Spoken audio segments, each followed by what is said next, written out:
Pejuang wanita. Ni antara top 3 yang favourite saya dekat Kekura. Dan saya predict Pejuang Wanita ni akan jadi the new best seller for Kekura. Pejuang Wanita ni baru launch je masa event hari tu secara offline, tapi sekarang dah tipis dah stok sebab memang laku keras. Ya Allah, bau dia memang saya suka sangat, bau Pejuang Wanita ni. Dia bau-bau manis tapi dia ada bau macam fresh floral juga, ada bau fruity. Dia memang bau seorang wanita yang sangat-sangat confident dan sangat-sangat berani.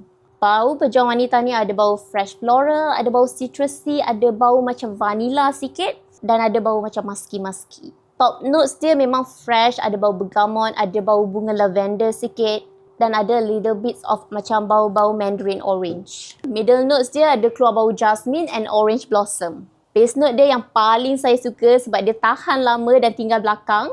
Ada bau musky, ada bau vanilla dan juga ambergris. Kalau korang nak cuba sendiri bau Pejuang Wanita ni, boleh dapatkan dekat TikTok Shop Kekura.